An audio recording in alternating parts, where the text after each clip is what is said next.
معاشرہ قابل رحم بھی ہے کہ اس خدا سے دور ہیں جو خدا انہیں زندہ رکھتا، جو جینا سکھاتا، جو تصور انہیں آگے بڑھاتا، مگر وہ اس سے محروم ہے۔ مسلمانوں، تمہارے ہاتھ میں وہ دستہ عقیدے کا موجود ہے۔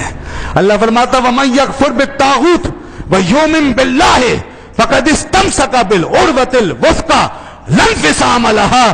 فرمایا جو طاغوت کے ساتھ کفر کرے، یعنی کفر کو چھوڑ دے، شیطانیت سے الگ ہو جائے، طاغوت سے کنارہ کش ہو جائے اور اللہ پہ ایمان رکھے، اللہ کو مانے، تو اس نے دنیا کا سب سے زیادہ مضبوط دستہ اپنے ہاتھوں میں تھام لیا ہے۔ اس سے زیادہ مضبوط آدمی کوئی نہیں ہو سکتا جو اللہ کی رحمت کا دامن تھام کے بیٹھا ہے۔ یہ رحمت کا دامن تھامے رکھو، اس کے امیدوار رہو۔ میں نے عرض کر دیا شروع میں، وہ کبھی ہم سے مایوسی کا اظہار نہیں فرماتا، بلکہ ہمیں فرماتا ہے قل یا عبادی الذین اسرفوا علی انفسہم لا تقنطوا من رحمت اللہ۔ اے میرے محبوب، اے میرے محبوب، ان میرے بندوں سے کہہ دو، ان کو بتا دو کہ میرا معاملہ کیا ہے اور انہیں کیا کرنا چاہیے۔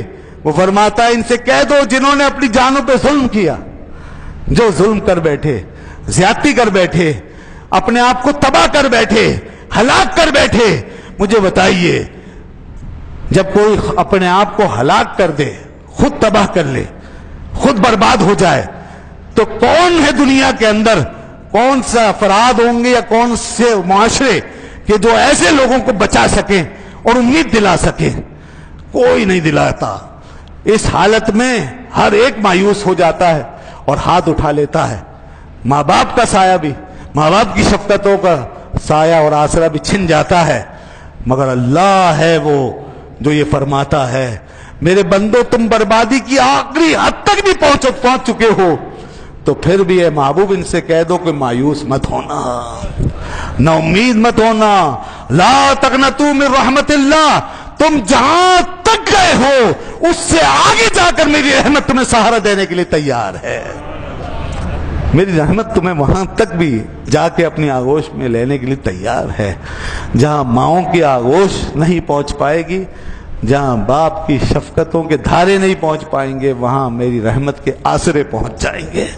لہذا مایوسی کی کوئی وجہ نہیں۔ یہ ہے وہ امید جو ہمیں ملتی ہے اللہ سے، اس دین سے، رسول پاک صلی اللہ علیہ وسلم کی بارگاہ سے۔ تو یہ رات ہمیں امید دلانے آئی ہے۔ مایوس کرتے ہیں وہ لوگ جو اور برائیوں سے نہیں روکتے، اور ان بڑی راتوں میں، ان مخصوص راتوں میں جہاں چند لوگ اٹھ کر کے عبادت کرنے لگے ہیں، کچھ اچھے کام، کچھ اللہ سے رحمت کی امید، یہی کام کرنے آئے ہو نا، امید باندھنے آئے ہو، خدا سے مانگنے آئے ہو۔ مگر یہ کچھ لوگوں کی دین کی تشریح بڑی عجیب ہے کہ انہیں اس میں بدعت اور خرافات اور شرک اور کیا کیا نظر آتا ہے۔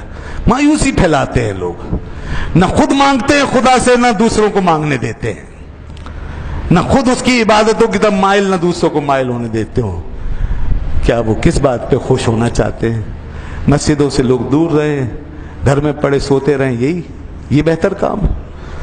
ٹیلی ویژن دیکھتے رہیں اور خرافات میں لگے رہیں، یہ بہتر کام؟ یہ وہاں سے اٹھ کے ایک رات کے لیے کم از کم اللہ کے حضور میں آ جائیں، یہ اچھا کام؟ تو کیا سوچ کے آتے ہیں لوگ؟ ان سے پوچھو تو صحیح بھائی، نہ فرض سمجھ رہے ہیں نہ واجب۔ دین کا جتنا حکم ہے اور جو فلسفی ہے جو میں نے ابھی عرض کیا ہے، اسی کے تحت آ رہے ہیں یہ بیچارے، اسی کے تحت آ رہے ہیں۔ یہ دین کا فلسفہ، امیدوار ہو کے آ رہے ہیں، اللہ سے مانگنے آ رہے ہیں۔ اس نے کوئی قید نہیں لگائی ہے اور اس نے مخصوص راتیں رحمتوں کے لیے فرمائی ہیں۔ اب دیکھو جی، اب جب یہ صورتحال ہو کہ ہم سراپا محتاج اور ہمارے دامن خالی ہے، پلے میں کچھ بھی نہیں، تو بھائی کوئی ہلکا سے ہلکا بھی آسرا ہمیں دے تو عقل مندی کا تقاضا یہ ہے کہ اس سے کام لو، اس سے ٹھکراؤ مت۔ کوئی معمولی سا آسرا بھی ملے تو اویل کرو۔ تو اس لیے جب ہم اس پوزیشن میں ہیں کہ ہمیں ہر وقت ضرورت، تو ہم اس طرف کیوں جائیں کہ حدیث قوی ہے کہ ضعیف ہے؟ اب اس چکر میں پھنسا دیتے ہیں۔ ضعیف حدیث ہے جناب، شب برات کی حدیثیں ضعیف ہیں، اور لہذا اس رات میں جاگنا صحیح نہیں ہے۔ یہ بالکل غیر علمی بات ہے، یہ علمی بات ہے ہی نہیں۔ روڈوں پہ چلنے والی باتیں ایسی ہی ہوتی ہیں، یہ واٹس ایپ پہ چلنے والی باتیں ایسی ہی ہوتی ہیں، یہ موبائلوں پہ۔ کتابوں میں جھانک کر دیکھو تو پتہ چلے۔ میں نے جو آیت پڑھی ہے اس آیت کے تحت انا انزلناہ فی لیلۃ مبارکہ، ہم نے اس کو نازل کیا ہے لیلہ مبارکہ میں۔ ٹھیک ہے کہ اس میں پہلا قول یہی ہے کہ یہ لیلہ مبارکہ شب قدر ہے، میں کہتا ہوں، مانتا ہوں، میری نظر میں وہ تفسیریں ہیں، لیکن انہی تفسیروں کے اندر دوسرا قول بھی لکھا ہے۔ دوسرا قول حضرت اکرمہ سے لکھا ہے، حضرت عبداللہ ابن عباس رضی اللہ عنہ نے فرمایا ہمارا خانہ زاد نہیں ہے، یہ قول ہمارے گھر سے نہیں بنا، کسی کی ایجاد نہیں ہے، یہ کوئی فرقہ واریت کا معاملہ نہیں ہے، صدیوں سے چلی آ رہی بات۔ حضرت اکرمہ کا دوسرا قول بھی تمام مفسرین تقریباً بیان کرتے آ رہے ہیں کہ اس لیلہ مبارکہ سے مراد شب برات ہے، شب برات کا بھی قول ہے۔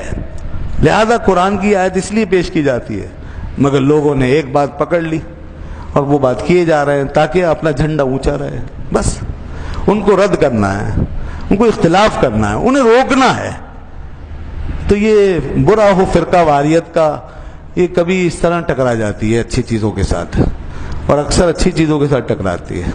یہ مت کرو، وہ مت کرو، رات کو شب برات میں نماز مت پڑھو، دن میں روزہ مت رکھو، حدیث ضعیف ہے، اور جناب درود و سلام مت پڑھو، اور ذکر ہے قبرستان مت جاؤ، یہ بھی قبرستان مت جاؤ، یہ بھی کوئی سنت۔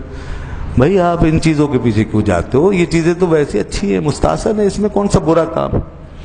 اور پھر لوگ اسے فرض واجب بھی نہیں کہہ رہے، اپنی مرضی سے لوگ آ رہے ہیں، محبت سے، ذوق سے، اور آج سے نہیں صدیوں سے آ رہے ہیں۔ ایک بات ہے، میں لوگوں سے کہتا ہوں اپنی اور ان کی جو کر رہے ہیں، ان کی اور اپنی جو روک رہے ہیں، دونوں کی تاریخیں جمع کرو، کب سے چلے آ رہے ہیں، ہسٹری میں جاؤ پیچھے۔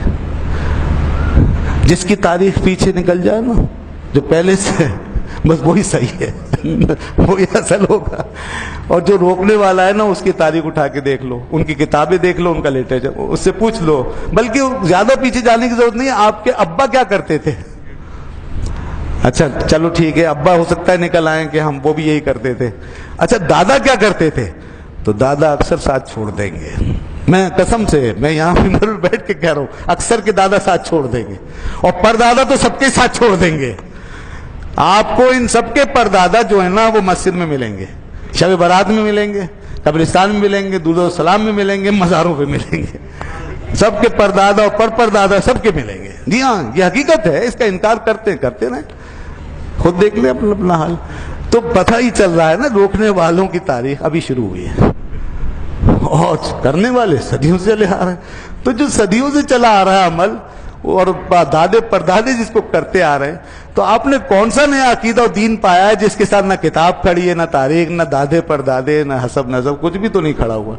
بس آپ کا دماغ ہی ہے جو کہیں سے متعلق ہو گیا ہے، کہیں آپ جا کے مس گائیڈ ہو گئے، کنونسڈ ہو گئے۔ اللہ تعالیٰ ہدایت دے۔ تو بھائیو آؤ، اپنے بچوں کو بھی لاؤ، شب برات میں آؤ اور اللہ کی عبادت میں آؤ۔ ہم تو اللہ کی طرف بلانے والے، اس کے رسول کی طرف بلانے والے ہیں۔ اس مایوسی کے دور میں، قلت اعمال کے دور میں، جتنا بھی ہو جائے کم ہے، جس بہانے بھی ہو جائے۔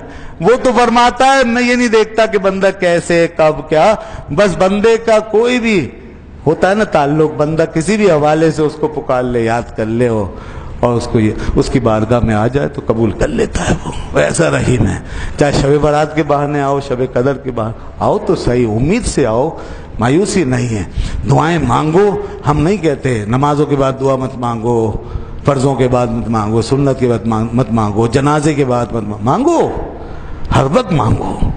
ہم تو وہ ہیں جو اللہ سے مانگنے والے ہیں، اس سے مدد مانگتے ہیں، اس سے دعا مانگتے ہیں، اس کا سہارا، اور اللہ کے بندوں کا وسیلہ مانتے ہیں۔ وسیلہ ہیں ہمارے لیے، وہ اس طرح ہمارا سہارا بنتے ہیں بس۔ تو اس لیے اللہ تعالیٰ سے دعا ہے، اللہ تعالیٰ ہمیں راتوں کی رحمتیں بخششیں عطا فرمائے۔ تو انشاءاللہ مغرب کی نماز کے بعد حسب معمول 6 رکعت ادا کی جائیں گی، 2 کر کے، مختلف مقاصد کے سلسلے میں، اور پھر یاسین شریف کی تلاوت بھی ہوگی، اور بعد میں دعا کریں گے انشاءاللہ، اور اس کے بعد عشاء کی نماز آپ پڑھ کے جائیں گے. مغرب تا عشاء